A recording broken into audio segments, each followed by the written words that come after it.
Okay, so I wanted to talk about the issues and terms that we're spending a lot of time working through with REIT and commercial real estate clients on tax credit sale, tax credit transfer transactions. So the big ones that we spend a lot of time educating our sellers.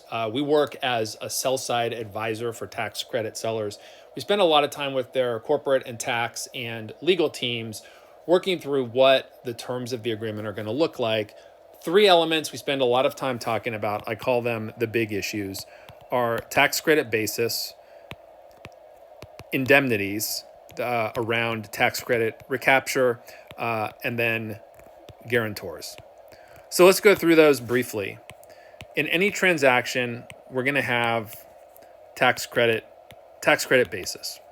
And so the way to think about this is when you're starting with simply the EPC, the installation contract cost, that's straightforward. We'll bring in a firm to do a cost seg analysis.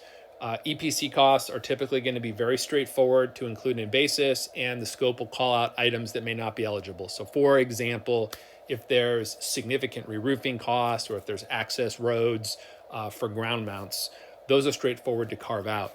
It's when sellers are trying to take the tax credit basis above the EPC contract price by including soft costs that may include corporate overhead or other things that are not directly related, such as roofing costs. That's where moving tax credit basis up can be a source of significant discussion and can add complexity to a transaction if the seller wants to be more aggressive on how much basis to take. The second aspect of this is indemnities. So we have recapture over 5 years, and so you can think of the indemnities stepping down as the tax credit vests. So over 5 years, we have these five step downs. Those are all subject to seller indemnities. And there are some corporates that just say, hey, we can't provide indemnities essentially for anything. That's going to be a fundamental challenge in a tax credit transaction. These are built around the seller being responsible if it triggers any events of recapture for 5 years. These indemnities are typically subject to a tax gross up. So if any indemnity payments are deemed taxable income by the buyer, then the seller is also responsible for any gross up increase in that indemnity amount to incorporate the tax impact. So we're talking about basis and indemnities. Guarantors. So when we have the PV owner here that's subject or owned by either a corporate or even an individual owner, the buyers will often look for guarantees at this level in addition to the actual owner of the PV.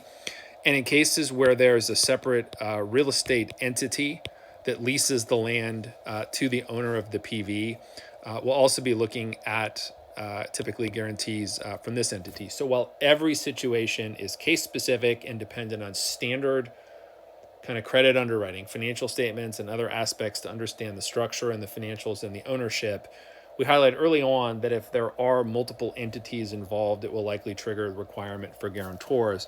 So that's why early on in our process advising sellers, we bring in the full team, which includes tax, it includes internal legal teams, and by highlighting all of these terms early on, it also triggers a good discussion about whether outside counsel should be involved.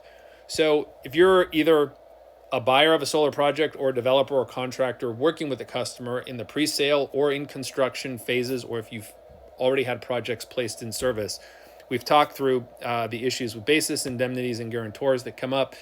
Reach out. Always happy to go through more of these in detail and talk through how these actual diligence processes and term sheets and contracts actually look.